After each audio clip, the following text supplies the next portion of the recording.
Obviously, really fun second half. Last 10 minutes, just played unbelievable level. Really happy for Chase. He's been shooting the ball extra for, months really, and just for whatever reason hasn't been able to maybe be as fortunate. And tonight, the good fortune followed him. All his hard work paid off, and certainly his shot making late was huge. I thought we just kind of hung in there. Really proud of our team. The game thought we were playing pretty well. It was kind of one of those back and forth games early, and we had that little 7-point lead, and then we had a really bad stretch the last 5 minutes. And I thought we took some quick shots, and obviously halftime was even, or they're up one or whatever it was. And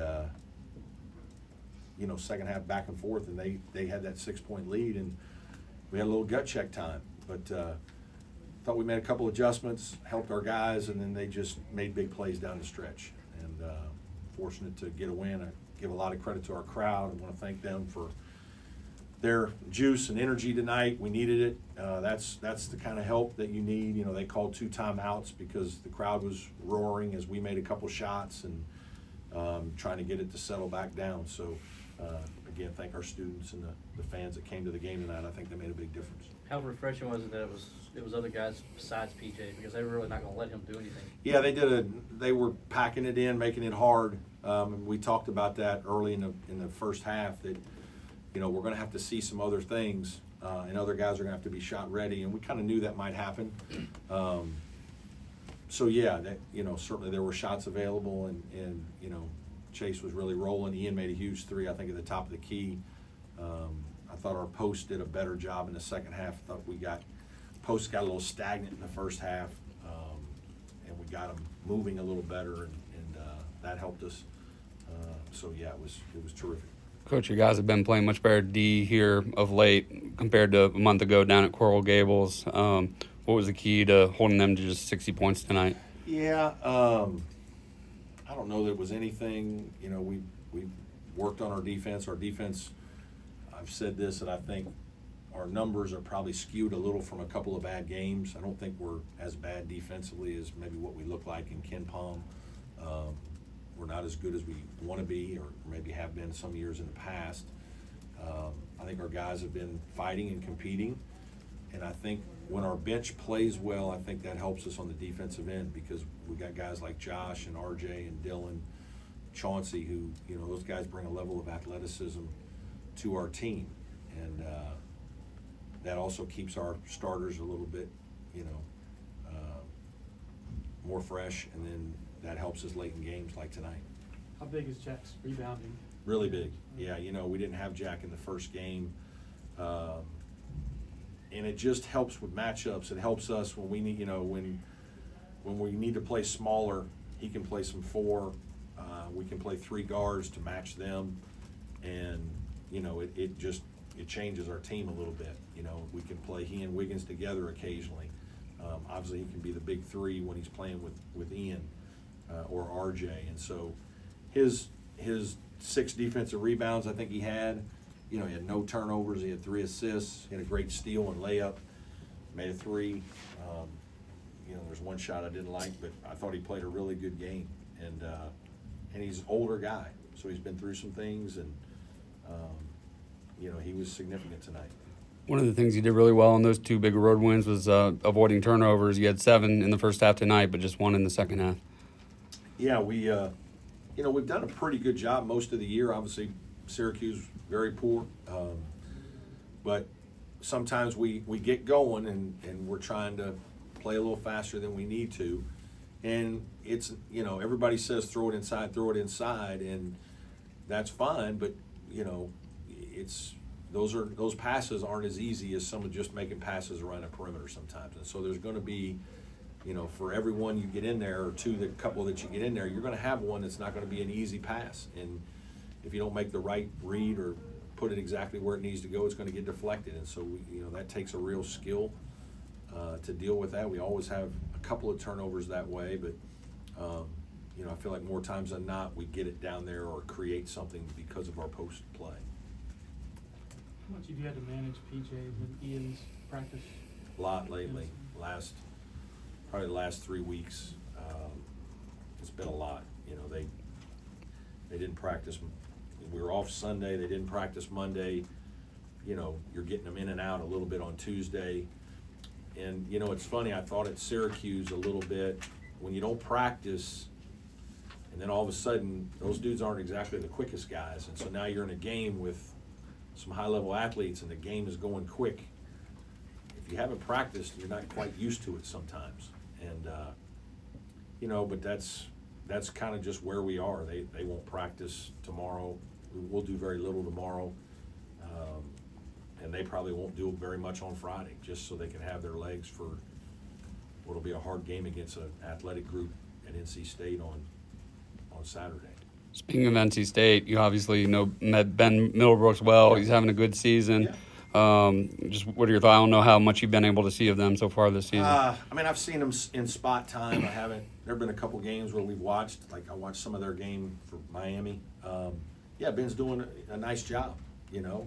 I'm happy for Ben, and he's a good player, and that's why we recruited him. And we're not surprised that he's helping their team in the least. So, I'll say hello to him right before the game, and then we'll both go about the business of trying to win. So. Josh Beadle in the second half, 6 points off the bench. What was his performance like? Good. I met with him. When I met with our team on Sunday a while back, the week prior. We had a good meeting. Then I didn't think leading into Syracuse, he didn't practice very well. And so it was guys were just playing well, and we were kind of rolling. I just didn't get him in there. When we met and talked about it on Sunday again, or Monday, I should say. And I just said, hey, man, I really think this week you can help our team. We need you, but you got to practice well. And, Josh had good practices. And so, I told him, you're going in early, and not surprised by his performance. I think Josh is a good player. He gives us another dynamic with some speed and playmaking, and when he's locked in defensively, he can be a factor on both ends. So happy for Josh, really proud of it. Those were big minutes, really big. How did it feel to get the three ball going at home after going? Yeah, we've had some tough days shooting in here. And so, it's important. Obviously, it changes everything, right? You make a couple threes and crowd gets into the game and gives your guys a little more juice to guard. It's exciting, right? It pumps everybody up. And we've had some games. Obviously, we made 1 and we made 4, and we actually defended well in both those games, but we're not going to win when you make that few a number. And so you gotta have a good mix to your game if you want to play well and play at a high level. Tonight we did. Chase said he's never seen you gesture to the fans like you did. It's funny. I love our fans, but we don't always know that. I said to some folks on the radio, like, hey guys, it's third down. Let's go. It's third down. It's third and long. We need to stop. Let's. And it's amazing how that changes everything. Then the offense, they're trying to call out plays. They're not sure if they can hear them. It puts a little anxiety there and making the right play, and it sometimes causes a turnover, causes a bad shot. And then sometimes the opposing coach, you call timeout.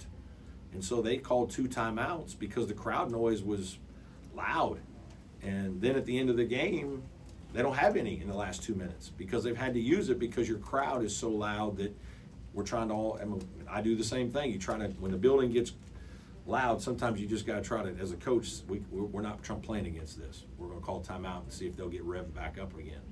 And most fans don't, and so it's huge. And obviously it energizes our players. Our guys are on their toes bouncing around to play defense, and it's like, why can't we be this way all the time, guys? You know what I mean? So that was huge. We've had great fan turnout all year. There have been a couple games we haven't made enough shots to help keep them excited, but tonight they were huge. Thanks to our marketing folks and all the students and everybody that came out. Ian had 3 assists tonight. That last one to PJ for the dunk was really pretty. Has to get you excited to see him passing like that. Yeah. Those 2 guys work together, play together. They've done that a million times. That's great basketball. fun to watch. Because we talked during the losses how hard it was, just you come so close and you come up short just emotionally. Do you Yeah. feel like there's a little bit of an opposite of that now building in terms of? Yeah, but every game is its own.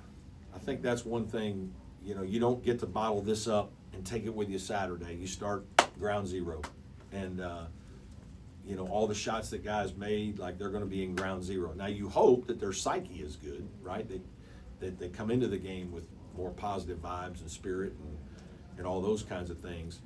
But that's one of the things about basketball.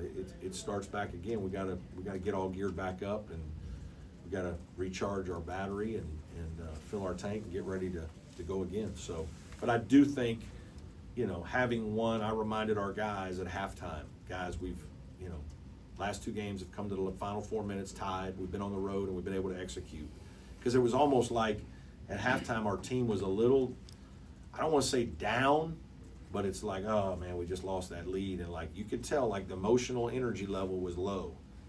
And there's a little bit of like, let's get our swagger back here now. Like we're fine. Like we played pretty well for most of the half. And and then it was hard back and forth there early in the second half. And Miami's credit, they played well first 10 minutes and they had a lead. But our guys, we kept encouraging that, hey, we're fine. We've been here. We've come from behind. We're going to make a couple threes. The crowd will get going. Let's just keep playing. And thankfully it happened. What do you contribute these runs you've done at the ends of games here, the last 3 games? Good players. I mean, it's mostly good players making plays. You got to get stops. And then your guys have to make basketball plays. You try to put them in some positions, but we're helping with some plays every now and then. There's certainly some actions and things we've taught them to help, but at the end of the day, they've got to execute. They're the ones that got to make the high-low pass. Ian's got to flash up there and knock it down. Chase has got to get his feet set, drill it from the corner. Like, and you look like a good coach when guys make shots, and when we miss them and it doesn't turn out well, there's not a lot of difference sometimes. And you just keep trying to put your guys in positions to be successful and give them confidence to finish plays. With NC State coming up, I'm just curious, in this age of transfers, does Jack Clark give you the skinny on their players and Ben Middlebrooks? I mean, tendencies and both that's staffs, like the amount of work that we do, we don't need a lot of help. Like, is there some nugget that they could tell us about somebody? Maybe there's some small nugget, but those guys don't think like we do, right? Like those guys they got other things they're thinking about. Like they're not coming into my office, hey coach, I want to give you the dirt on all of NC State. Like, our guys are studying it and their staff studies it. At the end of the day, the players make the plays. Coach, when Joseph gets into a groove like he was tonight, how does that change how you approach offensively and Yeah, certainly when a guy makes a couple shots, you might call their number another time or two, right, to keep them going. But you're not changing everything you do, right? You still know you got to have a good mix. You got to keep trying to feed each other, and you're trying to read how they're playing, and spread the court. Got in some good ball screen stuff tonight, late. Picked our spots in the second half with our post entries. But Joe was confident early and knocked a couple threes down, which, he played with good confidence and poise early, and he felt like he's going to shoot the ball and play well tonight. Coach, Chase Hunter had a season high of 5 3-pointers made and 8 3-pointers attempted. How does it help the team when he can stretch the floor like that? Just it makes it easier to get the ball inside. It takes pressure off Joe. It's the thing about Chase is when he is making shots like that, and then he's also getting by and getting in the paint, 3-level scorer. So now he's, that's a different player. A lot of guys can't play at all 3 levels, and that's significant. Okay. Thank you, Coach. Thanks, everybody.